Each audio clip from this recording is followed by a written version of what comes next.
बाबासाहेबांची मुवमेंटची जोर धरली, विकसित झाली. तसं त्याच्यापूर्वी हा जो पिरियड महाराज म्हणतो ना आम्ही, हम्म, हम्म. यांनी त्या गावात भजनाच्या माध्यमातून मुवमेंट चालली. त्याच्यानंतर हा मोठा कार्यक्रम. तसं तिकडे ईश्वरीबाई यायच्या, यांच्या भाषणाच्या प्रभावातूनच, म्हणजे महाराजांच्या, तेव्हाच लोकांनी गावकी सोडायला सुरुवात केली असेल. तेव्हाच लोकांनी गावच्या सोडल्या, सुटल्या नाहीत काही. एखाद्या गावात सुटली, एखाद्या गावात चालूच होती. जवळपास 60-62 पर्यंत हे चालूच होतं बरं का. इकडे उस्मानाबाद साईडला 77 पर्यंत आहे सर. 77 पर्यंत चालू आहे सर. हां, चालू होतं. मराठवाड्यामध्ये अनेक ठिकाणी चालू. ह्या बॉर्डर एरिया नंतर चालूच होतं. हा बिदर, उस्मानाबाद, बीड, लातूर, हा सगळा एरिया हा तसा बॅकवर्ड आहे मुवमेंटच्या दृष्टीने. जिकडे ज्या जिल्ह्याला ब्रिटिश जिल्हे लागून होते, तिथं जरा लवकर परिवर्तन झालं.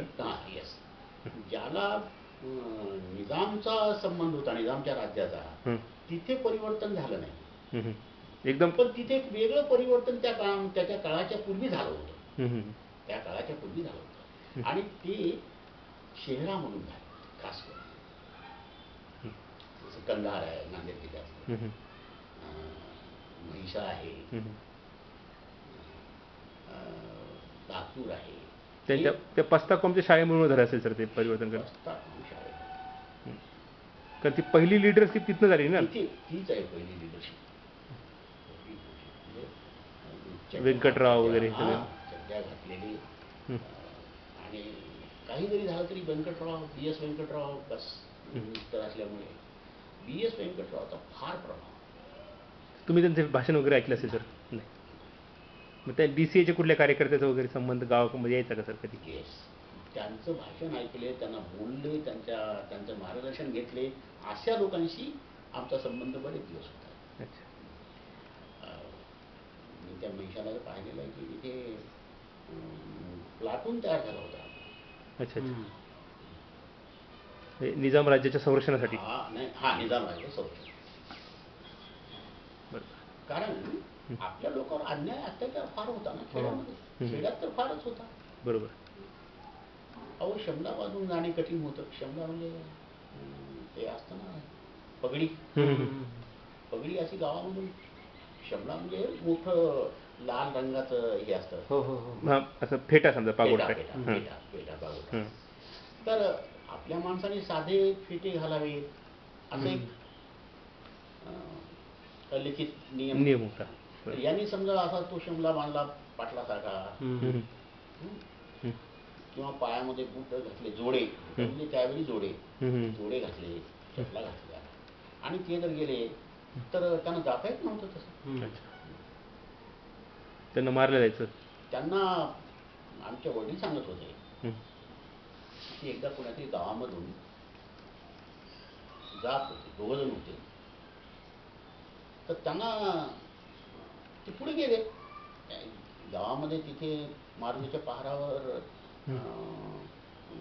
पहारावर लोक बसलेले असतील, तर ते पार ओलांडून हे गेले.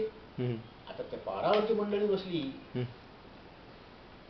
ती त्यांना हे कल्पना नाही की हे लोक कोण आहेत समोरून चाललेले. पण नंतर मग कोणीतरी त्यांच्या लक्षात आणून दिलं थोडंसं गेल्यानंतर पुढे, कारण महार माजलेत आता, चपला जोडे घालून इथून गेले म्हणजे बोलावं म्हणून त्यांना. ते पुढे गेले, जवळपास 100 फूट गेले असतील. तेवढ्यामधून त्यांना पुन्हा बोलावून घेतलं. बोलावून त्यांना त्यांच्या पद्धतीनं, त्यांच्या भाषेमध्ये त्यांना विचारलं, का रे बाबा, तुमच्या गावामध्ये काही पद्धत आहे की नाही? यांच्या लक्षात येणं पद्धत काय भानगड आहे, असं काय जोहार वगैरे करतात का नाही तुमच्या गावामध्ये? महार लोक पायामध्ये बुट जोडे वगैरे घालून असेच चालतात का? काही नाही का रे, माया बाप वगैरे असं काहीतरी ते रागानं बोलले म्हणतात. ते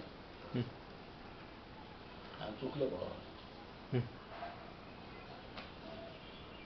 चुकलं ना, अशा रीतीने त्याला हाकलून दिलं. तर असे प्रकार असायचे त्या गावामध्ये. म्हणजे हे होतं सगळं मराठवाड्यावर. मराठवाड्यात जे होतं या ठिकाणाहून त्या ठिकाणापर्यंत ते सगळं होतं. सगळं बरोबर. अगदी थेट वैजापूर या कन्नड पासून ते तिकडे त्या मुधोळ धर्माबाद पर्यंत हे एकच कल्चर आहे. लातूर उस्मानाबाद पर्यंत तिकडे त्याची भाषा ती एकच होती, कल्चर एक होतं आणि दाब दबाव असाच होता. दोघांचाही दाब दबाव, मुसलमानांचाही आणि हिंदूंचाही. पण मुसलमानांच्या दाब दबावातून सुटण्याचा मार्ग म्हणून आणि हिंदूंच्या दाब दबावामधून सुटण्याचा मार्ग म्हणून B.S. व्यंकटरावनी पस्ता फार्म हे सुरू केलं. उद्देश हा दोन्हीच्याही दबावातून सुटले. मुसलमानांना वाटावं की त्यांना आपण त्यांच्या विचाराशी सहमत आहोत आणि हिंदूंना वाटावं की त्यांच्या पाठीमागे शक्ती आहे, निजामची शक्ती आहे. बरोबर. अशा ह्या याच्यातून आपल्या लोकांचं संरक्षण व्हावं, यांचा स्वाभिमान यावा हा उद्देश होता त्यांचा. आणि मग काही तुरळक गावामध्ये, काही ज्या गावामध्ये एखादा मनुष्य आपला फारच पेटून उठलेला असेल तर तो 1-2 गावामध्ये मला आठवतं की मुसलमान पण झालेला आहे. आमच्या भोकरदन साईडला खूप झाले सर. असं आहे का? काही मुसलमानच राहिले. नाही आमच्याकडे नाही बघा. 1-2 गावामध्ये झाल्याचं मी एका माणसाला तर पाहिलेलं आहे मी स्वतः. तो पुरा पर्सनॅलिटी टॉपमध्ये मोठी पर्सनॅलिटी, छान अगदी, पण थोडीशी दाढी ठेवली. आता मुसलमान झाल्याचं लक्षण.